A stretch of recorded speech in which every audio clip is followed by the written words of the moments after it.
Hello दोस्तों, welcome to software engineering channel. क्या हाल चाल है आप लोगों का। सॉफ्टवेयर इंजीनियरिंग चैनल में गिटहब की जो प्लेलिस्ट हमने स्टार्ट की थी, आज हम उसमें अपने रिपोजिटरी वाले टॉपिक से आगे चलेंगे और आज हम ब्रांचेस के कंसेप्ट को समझेंगे। लास्ट लेक्चर के अंदर हमने अपने अकाउंट में सीपीपी प्रोग्रामिंग की जो रिपोजिटरी बनाई थी, मैं लेफ्ट साइड से उस पर क्लिक करके इसको ओपन कर लेता हूँ, जिसमें हमने 3 कमेंट्स किए थे। कमेंट्स हमारे सामने हैं और ये सारी की सारी डिटेल्स पड़ी हुई हैं। तो अब मैं क्या करने जा रहा हूँ कि अब मैं आपको ये बताता हूँ कि लेट से अब अज्यूम करें जो मैं बात बताने जा रहा हूँ, वैसे तो हम थ्योरेटिकली इसको कंसेप्ट को डिस्कस कर चुके हैं, लेकिन यह है कि मैं दोबारा आपके सामने यहाँ पर रन टाइम पे इसको सारे को एक्सप्लेन करूंगा और प्रैक्टिकल परफॉर्म करूंगा। तो देखें, अज्यूम करें कि ये आपका एक प्रोजेक्ट है और इसके अंदर आपके पास ये 3 फाइल्स हैं और अब आपको लगता है कि आप को चाहिए कि आप इनमें से किसी एक फाइल को जो है चेंजिंग करें, लेकिन आपको डर है कि इस फाइल में अगर मैंने यहाँ पे चेंजिंग की तो इस फाइल में यहीं पे चेंजिंग करने से मेरा ये सारे के सारे कोड्स खराब हो जाएंगे या फिर रिपोजिटरी डिस्टर्ब हो जाएगी, तो बाकी लोग भी इस्तेमाल कर रहे हैं तो उनको भी प्रॉब्लम आ सकती है एंड सो ऑन। तो बाकी लोग कैसे इस्तेमाल कर रहे हैं वो बात की बात है। तो आप क्या करते हो कि बजाय इसको छेड़ने के आप इसकी एक पूरे की पूरी रिपोजिटरी की एक नई कॉपी बना लेते हो, जो कि आपका एक समझ लें कि आपकी इस रेपो का एक नया वर्जन होता है। और वो कैसे बनाते हो, वो ब्रांच के थ्रू बनाते हो। तो इस वक्त आप मैन ब्रांच पे हो। अब मैं यहाँ पर जाता हूँ तो यहाँ पे मेरे पास मैन ब्रांच के अलावा कोई भी नई ब्रांच नहीं है, तो मैं यहाँ पे एक नई ब्रांच बना लेता हूँ जिसका नाम मैं रख लेता हूँ सेकंड। ठीक है, सेकंड नाम लिख के मैं इंटर का बटन दबाता हूँ। तो देखें यहाँ पर अब वो कह रहा है कि create branch second from man, यानी कि जो मैन ब्रांच है उसमें से एक उसी की एक ब्रांच सेकंड बना दें, यानी कि मैन वाले कोड्स को, मैन वाली चीज़ों को इस्तेमाल करते हुए ही हम सेकंड ब्रांच बना दें, यानी कि उसकी कॉपी बना दें। तो मैं इसके ऊपर क्लिक कर देता हूँ। तो मैं जैसे ही इस पर क्लिक करता हूँ तो अब देखते हैं क्या होता है। सो देखें, अब यहाँ पर ब्रांच क्रिएटेड का ऊपर टॉप पे नोटिफिकेशन आ चुका है और इसको बंद करके हम नीचे आए अगर, तो ये देखें यहाँ पे हमारी सेकंड ब्रांच बन गई है। आपको कोई चेंजिंग नजर नहीं आएगी, 100% चीजें वैसी की वैसी हैं जैसे आपने वहां पे छोड़ी थी। लेकिन अब यहाँ पे 2 ब्रांचेस लिखा हुआ आ गया और यहाँ पे अगर मैं इस ड्रॉप डाउन को खोलूं तो यहाँ पे 2 ब्रांचेस है, सेकंड या मैन। अब मैं इनमें से जिस ब्रांच को सिलेक्ट करके जिसमें जो चेंजिंग करूंगा वो वहीं पे ही रिफ्लेक्ट होगी, उसके अलावा दूसरी ब्रांच में रिफ्लेक्ट नहीं होगी। अभी तक ये दोनों ब्रांचेस के कोड 100% सेम है, क्योंकि मैन से मैंने अभी फ्रेश सेकंड ब्रांच बनाई है, यानी कि मैन की अभी एक फ्रेश कॉपी बनाई है, तो डेफिनेटली दोनों की दोनों सेम है। तो इस वक्त मैंने यहाँ से सेकंड ब्रांच को सिलेक्ट किया हुआ है, मैं दोबारा आपके सामने सिलेक्ट कर देता हूँ। तो अब मैं इसमें थोड़ी सी चेंजिंग करता हूँ। चेंजिंग क्या करता हूँ, लेट्स से मैं सम प्रोग्राम डॉट सीपीपी के अंदर जाता हूँ और सम प्रोग्राम डॉट सीपीपी में जाकर ये एडिट का बटन दबाता हूँ और मैं ये कहता हूँ कि यार ये प्रोग्राम तो बड़ा जबरदस्त लिखा हुआ है, लेकिन मुझे इसमें ये जो एडिशनली एक इंट सम का वेरिएबल नजर आ रहा है ना, मुझे इसकी जरूरत नहीं है। मैं इस पूरी की पूरी लाइन को डिलीट करने जा रहा हूँ और इन दोनों लाइनों को बल्कि मैं डिलीट करने जा रहा हूँ। और अब मैं जो करूँगा, मैं सी आउट ए प्लस बी डायरेक्ट स्क्रीन पे कर दूंगा, बजाय इसके कि मैं इसको एक वेरिएबल में सेव करूँ। ठीक है, और मैं यहाँ पर इसके अंदर एक टाइटल लिख देता हूँ, आई रिमूव वन वेरिएबल। ठीक है ना, I think the variable sum was not important here, बस। ठीक है ना, तो अब मैंने इसको यहाँ पर सेकंड ब्रांच के अंदर चेंजिंग्स को सेव कर दिया। सो इससे क्या हुआ अब हम जाकर देखते हैं। मैं यहाँ से ऊपर टॉप से सीपीपी प्रोग्रामिंग के ऊपर क्लिक करता हूँ। तो अब मैं क्या करता हूँ कि इस नोटिफिकेशन को फिलहाल आप छोड़ दें, ये नोटिफिकेशन आ रहा है इसको आने दें, इसको आप फिलहाल छोड़ दें। अब मैं इस वक्त मेरी कौन सी ब्रांच है, ये मेरी मैन ब्रांच सिलेक्टेड है। मैं यहाँ से सेकंड ब्रांच में जाता हूँ। मैं सेकंड ब्रांच में जब जाता हूँ तो मैं सम प्रोग्राम के ऊपर देखता हूँ, तो ये देखें चेंजिंग यहाँ पे आ गई है। तो सम प्रोग्राम के अंदर इस वक्त 4 कमिट्स हैं। ठीक है, और अगर मैं यहाँ से दोबारा मैन ब्रांच पे जाता हूँ तो मैन ब्रांच की तरफ जैसे मैं जाऊंगा तो यहाँ पे आपको 3 कमिट्स नजर आएंगे। अच्छा, उसकी वजह क्या है कि मैंने जो सेकंड ब्रांच इसकी बनाई है उस सेकंड ब्रांच के अंदर जो प्रोग्राम सम प्रोग्राम था उसके अंदर मैंने चेंजिंग कर दिया, तो वो चेंजिंग उसकी हद तक ही है और वो उसके अंदर 4th कमिट कंसिडर हो रही है, लेकिन वो चेंजिंग यहाँ तो नहीं लाया ना मैं, तो इसलिए यहाँ पे 3 कमिट्स ही हैं। तो अगर मैं इस मैन ब्रांच के सम प्रोग्राम वाली फाइल को ओपन करता हूँ तो देखें यहाँ पर int sum is equal to a plus b नजर आ रहा है, जबकि मैं यहाँ से सेकंड ब्रांच की तरफ चला जाता हूं तो देखें सेकंड ब्रांच के अंदर सी आउट ए प्लस बी डायरेक्ट स्क्रीन पे नजर आ रहा है। तो देखें वही कोड है, लेकिन एक ब्रांच में दूसरे तरीके से नजर आ रहा है, दूसरी ब्रांच में दूसरे तरीके से नजर आ रहा है। अब ये होता है आपका ब्रांच का जो कंसेप्ट है मैन अब आपको आई होप सो कि क्लियर हो गया होगा कि किस तरीके से ब्रांचेस काम करती हैं। मैं चाहूँ तो मैं यहाँ पे तीसरी ब्रांच पे बना सकता हूँ और तीसरी ब्रांच के अंदर कोई और चेंजिंग्स रख सकता हूँ, और हर प्रोजेक्ट के अंदर आप ऐसे ही एक कॉपी बना सकते हैं और कॉपी बना के तो उसमें ये सब कुछ अलग से कर सकते हैं, और वो चेंजिंग्स आपकी ब्रांच तक रहेंगी और मैन चेंजिंग की जो मैन ब्रांच थी उसकी जो चेंजिंग्स हैं वो वहीं की वहीं तक रहेंगी। लेकिन आपके पास ये ऑप्शन हर वक्त मौजूद होता है कि आप अपनी सेकंड ब्रांच जो भी है, जिसको हमने एक दफ़ा लास्ट लेक्चर में, लास्ट कुछ लेक्चर्स, एक दो लेक्चर्स पहले हमने डिस्कस किया था कि ब्रांच ए है और वो एक मैन ब्रांच है। So here main is the a and second is the b. तो अगर आपकी ब्रांच ए है और आप ब्रांच ए की एक कॉपी ब्रांच बी बनाते हैं और बी में से कुछ चीज़ें वापस पुल करवाना चाहते हैं ब्रांच ए से, तो आप क्या करेंगे कि बी के थ्रू रिक्वेस्ट भेजेंगे ए को। तो ये सारे के सारे काम किस तरीके से होते हैं अब हम इस चीज़ को भी देख लेते हैं। तो मैं सेकंड की तरफ आता हूँ, मैंने सेकंड ब्रांच को सिलेक्ट किया। अब सेकंड ब्रांच को सिलेक्ट करने के बाद मैं यहाँ से पुल रिक्वेस्ट पे चला जाऊंगा।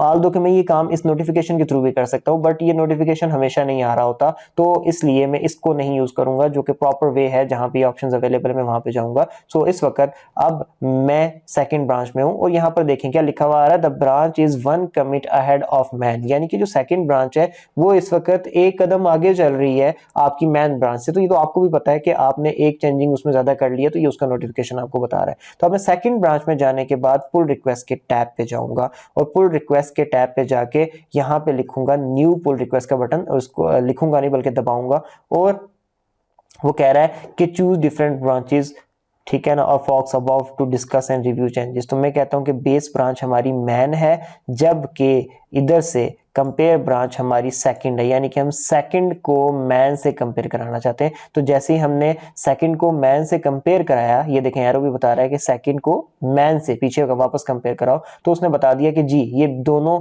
इस काबिल हैं कि आप इनको मर्ज कर सकते हैं। यानी कि वो आपको ये बता रहा है कि आप सेकंड ब्रांच के होल्डर हो, तो आपकी ब्रांच इस काबिल है कि फर्स्ट से मर्ज हो सकती है। इसका मतलब ये नहीं कि भी मर्ज हो जाएगी, अब आप इसका मतलब ये है कि आप पुल रिक्वेस्ट बना सकते हो, मर्जिंग तो पॉसिबल है। अब आप पुल रिक्वेस्ट बना दो, आगे मैन ब्रांच वाले की मर्जी कि वो उसको एक्सेप्ट करना चाहे या ना करना चाहे, यानी कि मैन ब्रांच की मर्जी। लेकिन इसके अंदर साथ साथ अगर आप नीचे जाएं तो आपको ये भी बता रहा है कि आपने किया क्या था। बेसिकली आपकी इस पुल रिक्वेस्ट में जो चेंजिंग जाएगी वो ये चेंजिंग जाएगी कि ये दो लाइन है, लाइन नंबर 9 और लाइन नंबर 10, इन दोनों को माइनस कर दो, डिलीट कर दो, इनकी जगह ये वाली लाइन जो है 9 नंबर पे लगा दो, तो दो लाइनें भी कम हो जाएंगी और आपका काम भी हो जाएगा, यानी कि ये एक लाइन एक्स्ट्रा लगा दी गई। तो हमने ये चेंजिंग की है, ये भी दिख रहा है हमें। और यहाँ से अब मैं क्या करता हूँ, मैं क्रिएट पुल रिक्वेस्ट कर देता हूँ, ठीक है। और यहाँ पे आप क्रिएट पुल रिक्वेस्ट जब करते हैं तो पुल रिक्वेस्ट की डिटेल भी दे सकते हैं, यहाँ पे आप उसकी टाइटल दे सकते हो, यहाँ पे आप उसको डिटेल में बता सकते हैं कि आपने क्या किया है पुल रिक्वेस्ट में। अगर आप खुद से बताएंगे तो ठीक है, नहीं तो ये कमिट करते हुए, लास्ट कमिट करते हुए जो चीज़ आपने लिखी थी वो ऑटोमेटिकली टाइटल और डिस्क्रिप्शन में ले आएगा। तो डेफिनेटली मेरी कमिट वाली बात ही मैं पुल रिक्वेस्ट में लेके जा रहा हूँ, तो मैं यहाँ से इसको क्रिएट पुल रिक्वेस्ट कर देता हूँ। तो अभी देखते हैं क्या होता है। ये देखें, checking for ability to merge, the branch has no conflict with the base branch, यानी कि बेस ब्रांच कौन सी है, यानी कि मैन ब्रांच, ठीक है। अब ये सारे के सारे सिस्टम यहाँ तक तो बन गया। अब मैं क्या करता हूँ, मैं पुल रिक्वेस्ट तो बना चुका हूं, अभी मैं इस वक्त मैन में आ गया, क्योंकि मैं वापस फ्रंट पे जाकर तो दोबारा मैन पे आया हूं। तो जैसे ही मैं मैन पे जाऊंगा तो ये देखें मेरे मैन के पुल रिक्वेस्ट वाले टैब के ऊपर ना 1 लिखा हुआ आ रहा है। दैट मीन्स कि मेरे पास पुल रिक्वेस्ट वाले टैब में एक नोटिफिकेशन आया हुआ है। अब वो नोटिफिकेशन क्या है कि आप जो है मर्ज करो किसको, यानी कि मतलब आपको पुल रिक्वेस्ट आई हुई है, तो अगर आप चाहो तो उसको मर्ज करो। आई रिमूव 1 वेरिएबल के नाम से एक पुल रिक्वेस्ट है, ठीक हो गया। और वो MCI लर्नर के अकाउंट से ही 32 सेकंड पहले स्टार्ट की गई है, यानी कि हमने इसी अकाउंट में रहते हुए ही स्टार्ट की थी। तो अब मैं इसको ओपन करता हूँ। अब जब मैं इसको ओपन करता हूँ तो मुझे ये इसके अंदर सब कुछ बता रहा है कि जनाब अली इसमें क्या कुछ है और क्या कुछ मतलब बताया गया है, ठीक है ना। आई थिंक ये इसका ये आ गया, I think the variable sum was not important here, मैंने उसके अंदर डिस्क्रिप्शन ये प्रोवाइड की थी, तो ये आ रही है आई रिमूव 1 वेरिएबल, ये आ गया उसका ऑप्शन, ठीक है ना। और यहाँ पे सारी की सारी, और अगर मैं इसको देखना चाहूँ तो मैं ये देखें यहाँ पे जो नंबर आ रहा है मैं इस पर क्लिक करता हूँ, देखते हैं क्या ओपन होता है।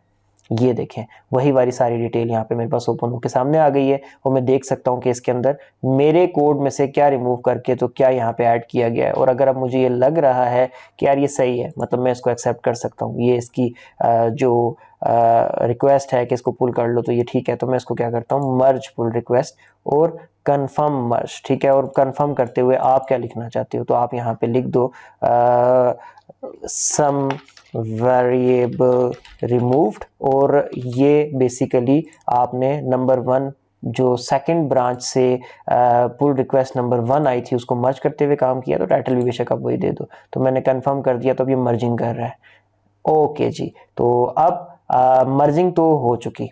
अब ये मेरे पास ये ऑप्शन दे रहा है कि आपने सेकंड ब्रांच को मैन ब्रांच में मर्ज तो कर दिया, अब दोनों ब्रांचेस इक्वल हो चुकी हैं, तो क्या आप ये चाहते हैं कि आप इस ब्रांच को डिलीट कर दें? क्योंकि अक्सर ऐसा होता है ना कि हम एक ब्रांच नहीं बनाते इसी काम के लिए कि चलो एक चेंजिंग अलग से जाके एक साइड पे जाके करके देखते हैं, अगर वो चेंजिंग सही हुई तो इसमें मर्ज कर देंगे। अब क्योंकि चेंजिंग मर्ज हो गई है और आप इसको डिलीट करना चाहते हैं अगर, तो आप इसको बेशक यहाँ से उड़ा दें, आप इसको डिलीट कर दें, ठीक है। और अगर आप रिस्टोर करना चाहें तो वापस रिस्टोर भी कर सकते हैं। अब मैं ऊपर टॉप पे आता हूँ, CPP प्रोग्रामिंग के अंदर वापस जाता हूँ। इस वक्त मेरे पास सिर्फ और सिर्फ एक ब्रांच रह गई है, क्योंकि दूसरी तो मैं डिलीट कर चुका हूँ, और इसमें कितनी कमिट्स हो गई हैं?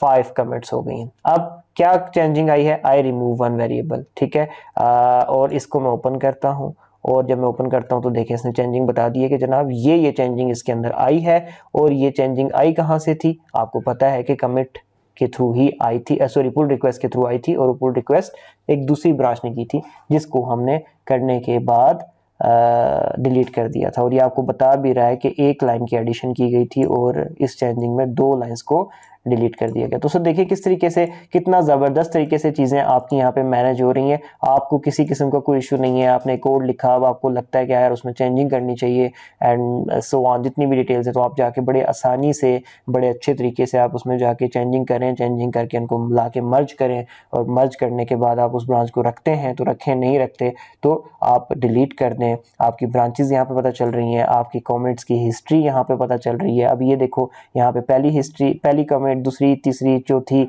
और पांचवी के अंदर आपने क्या किया जनाब अली? आपने एक पुल रिक्वेस्ट आई थी जिसको मर्ज कर दिया, पुल रिक्वेस्ट पे गए तो उसमें क्या कुछ चेंजिंग थी वो यहाँ से पता चल, मतलब ईच एंड एवरीथिंग यार आपके सामने, पूरे के पूरे कोड की शक्ल सामने है, आपके पूरे प्रोजेक्ट की एक एक लाइन में होने वाली चेंजिंग आपके सामने है, आपका कंट्रोल, आपके पास आपका कंट्रोल है। और यहाँ पे अगर आपके पास 2 ब्रांचेस हो तो आप उनकी अलग अलग हिस्ट्री भी देख सकते हैं कमिट्स की। सो ये आज का टॉपिक था। इसके अंदर इस वीडियो के टॉपिक में हमने ये कवर किया कि ब्रांचेस क्या होती हैं, कैसे काम करती हैं, और ब्रांचेस की बेस के ऊपर पुल रिक्वेस्ट किस तरीके से काम करती है। अभी आप के माइंड में शायद कहीं ना कहीं ये सवाल आ रहा हो और आप एक्साइटेड हो कि हम किस तरीके से जाके किसी और प्रोजेक्ट के अंदर कंट्रीब्यूट कर सकते हैं, किस तरीके से जाके हम किसी और मतलब किसी और प्रोफाइल के ऊपर काम कर सकते हैं, किस तरीके से ओपन सोर्स प्रोजेक्ट में कंट्रीब्यूट कर सकते हैं ना, ऑल दैट हो सकता है आपके माइंड में सब चीज़ें चल रही हो। सो डोंट वरी, हम उन चीज़ों की तरफ जाएंगे। पहले हम अपनी प्रोफाइल के अंदर चीज़ों को मैनेज करना सीख जाएं। हम ये देख लें कि किस तरीके से रेपोजिटरी बनती है, किस तरीके से उसमें पोर्ट जाते हैं, किस तरीके से अपनी ही रेपोजिटरी की दूसरी ब्रांच बनाई जाती है, कैसे अपनी ही रिपोजिटरी की सेकंड ब्रांच को वापस मैन में मर्ज किया जाता है। तो जब आपको ये चीज़ें समझ आ जाएंगी आसानी से, तो समझ लें कि यही सारा काम आप जब दूसरे के अकाउंट के साथ करते हो तो आप ओपन सोर्स में कंट्रीब्यूट करने लग जाते हो। इन सिंपल वर्ड्स अगर मैं आपको ये बात बताऊं कि CPP प्रोग्रामिंग आपकी अपनी थी ना, एक आपकी अपनी रिपोजिटरी थी, इसके अंदर आपकी मैन ब्रांच थी, तो आपने यहाँ पे सेकंड ब्रांच बना ली और सेकंड ब्रांच में चेंजिंग करके आपने वहां पर जाके ऊपर ऐड अप कर दिया। तो इसी तरीके से आप क्या करते हो, किसी और के अकाउंट में जाते हो, किसी और के अकाउंट की रिपोजिटरी होती है और उस रिपोजिटरी को आप अपने पास कॉपी उसकी एक बना के ले आते हो। सेम लाइक जैसे आपने ब्रांच में कॉपी यहाँ पे बनाई अपने अकाउंट में, वहां पे आप फॉर्क करके उसकी रिपोजिटरी की कॉपी बनाते हो।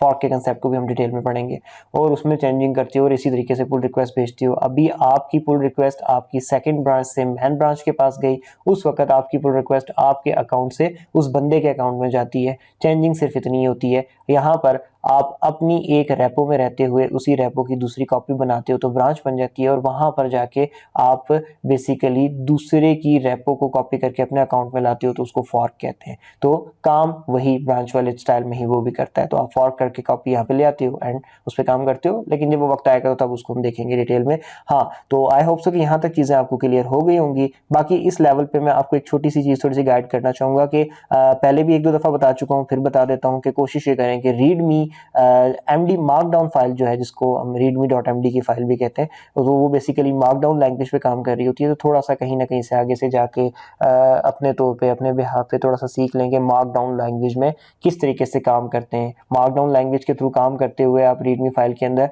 पूरी पूरी इमेजेस लगा सकते हो, बड़ी खूबसूरती में टेक्स्ट लिख सकते हो एंड सो ऑन। सो इसलिए कोशिश ये करें कि रीडमी फाइल्स को बनाना, in other words you can say कि मार्कडाउन लैंग्वेज में काम करना कैसे किया जाता है, इसको आप सीख लें, आपके लिए बहुत बेनिफिशियल होगा। तो इस लेक्चर को मैं यही रोकता हूँ, दोबारा मिलते हैं नेक्स्ट लेक्चर में। वीडियो अच्छी लगी हो तो लाइक करके प्लीज़ चैनल को सब्सक्राइब करके सपोर्ट करें। दोबारा मिलेंगे नेक्स्ट लेक्चर में, तब तक के लिए अल्लाह हाफिज़।